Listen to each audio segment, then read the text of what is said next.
Hello, welcome to High Vibe Astrology. This is Jennifer, back with a video on the Pisces new moon, drawn up for February 27th, 2025 at 7:45 p.m. Eastern Time.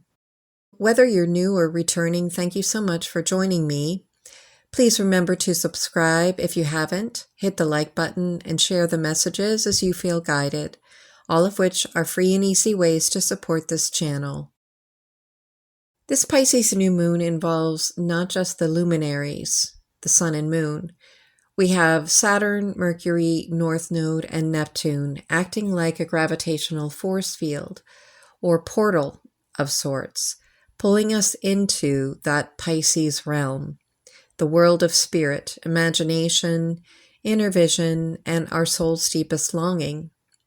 It's where we might experience divine discontent in life because we tend to live through contrast, experiencing what we do not want so that we can gain clarity on what exactly it is that we do want. And that's what Pisces allows us to do, is really focus on that vision. We have to use those contrasting experiences to simply be fuel and create through our imagination what it is we really want for ourselves and this world. The thing to remember with Pisces and this new moon in particular is encouraging us not just to have faith, but to imprint the spiritual canvas of our lives with our soul's highest vision and dreaming. What kind of future do we envision for ourselves? If all we see is a future full of reasons to be fearful, that's what we're going to draw to us. If we exercise our God-given creative imagination and inner vision, we are writing our future into being, or painting, drawing, singing, or speaking it into being.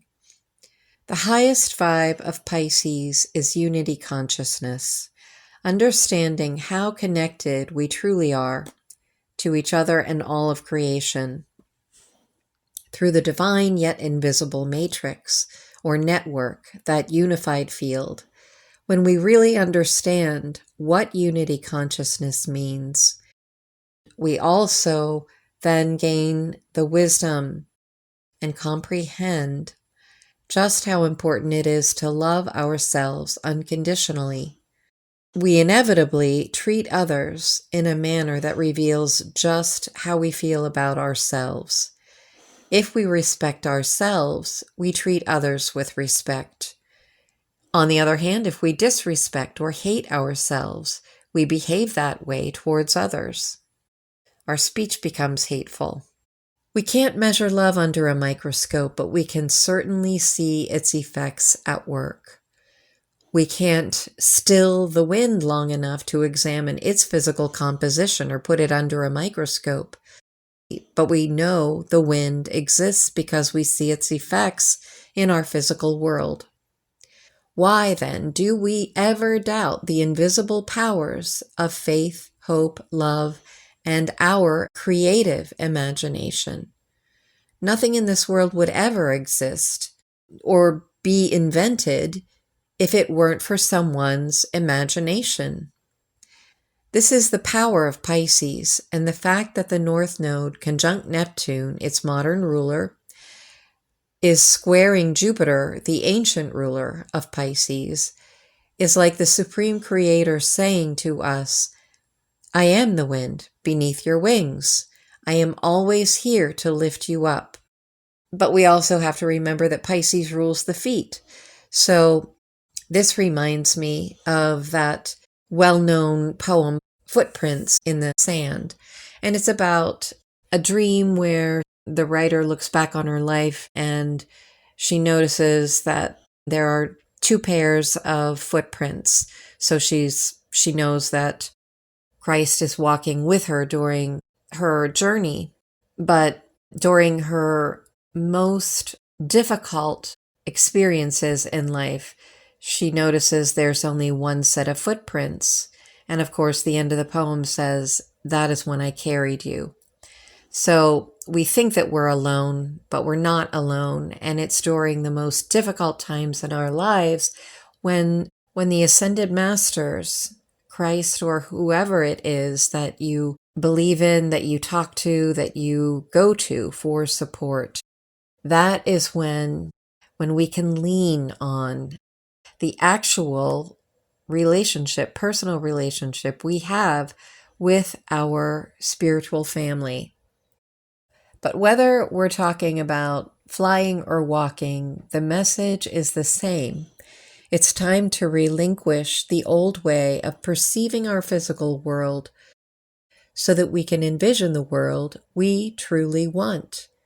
The fact that this Pisces stellium sits in the sixth house is a bit of a paradox because the sixth house is about all things practical, tangible.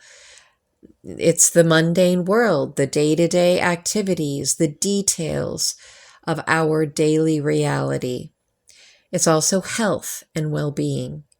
But these two energies, Pisces and Virgo, are on the same line of energy, the same axis. They're opposite from each other, but they mirror each other.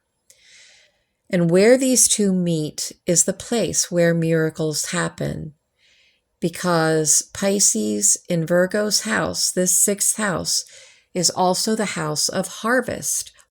Reaping what we sow. Pisces is where we are sowing on the spiritual canvas of our lives. And it's the astrological description of dreams being made real, being made physical, tangible, and therefore practical.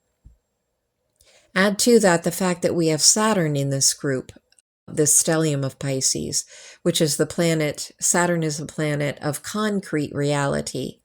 And then Mercury, the ancient ruler for Virgo, lending its practical energy to this mix. As a man thinketh, so he is. Or to be politically correct, as a human thinks, so he or she is. If we're not enjoying the journey, then something's got to change. And the place to start is some very practical soul searching. This is what the Pisces-Virgo axis is about. But with the North Node in Pisces and the South Node in Virgo, we are leaning into or growing into more faith, hope, love, more of the spiritual, invisible realm, and leaning more into our creative imagination. We're learning to let go of getting lost in the details and overanalyzing situations to the point where we paralyze ourselves, analysis paralysis. I want to go next to this grand air trine involving the two most distant planets, Pluto and Sedna, because they form a trine to the ascendant in this chart, as well as the Virgo South Node. Air likes to move and circulate. It's concerned with networks, social gatherings, and our intellectual processes. With Pluto and Sedna involved in this air trine to the ascendant, the lens through which we view the world around us means that very long-standing perceptions of our world are going through seismic change, major death and rebirth. The fact that we have the Virgo South Node conjunct the ascendant further emphasizes that previously held concepts of our world are going through profound change. With Virgo specifically, many of these previously held concepts that are up for renovation have to do with our health and well-being, our daily affairs, and the ways in which we've been indoctrinated in a way of life that, unbeknownst to us, has had us enslaved. We were treated as servants and second-class citizens in our own world because Virgo's sixth house has to do with relationships that feel unequal or are on unequal footing. It's a relationship where one person or entity seems to have all of the power. The teacher, student, guru, adept, lawyer, the client, anyway, you get the idea. And in this case, Pisces and Virgo, the institution versus the person, David and Goliath kind of thing. So the South Node's ancient ruler, Mercury, is conjunct the Pisces North Node. And this tells us that we played a role in this grand illusion by buying into it to some degree and allowing our minds to be controlled by these institutions, the Pisces realm. Whether these agencies were medical, financial, educational, governmental, or otherwise, we gave our power away a little bit at a time over a long stretch of time. And now the chickens have come home to roost. We are having to face this karmic cycle. And in the United States specifically, it has a lot to do with Chiron in Aries returning to its natal position. It's a brand new 50-year cycle.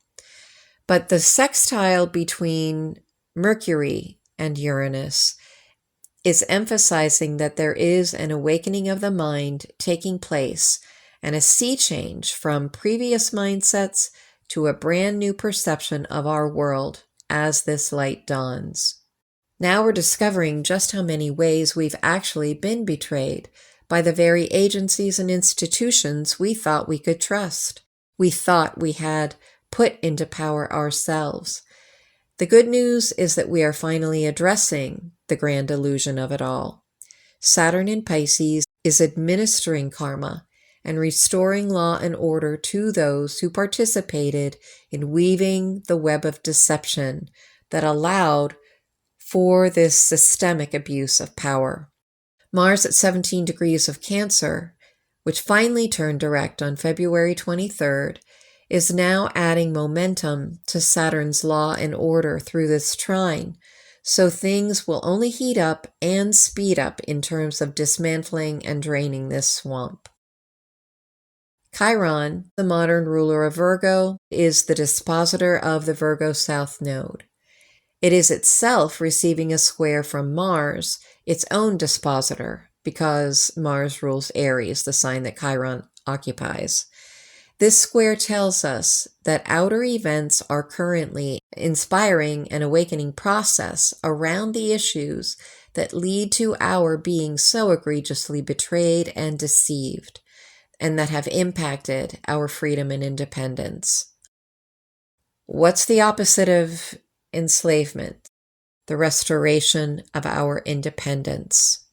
So South Node in Virgo, about being enslaved or being on unequal footing, not knowing that we were ensnared by these systems that have sought to maintain their power over us. Chiron in Aries is freeing us. The healing that has to take place is taking place through the restoration of our independence. The square tells us that the outer events are currently inspiring an awakening process around the issues that led to our being so betrayed and deceived.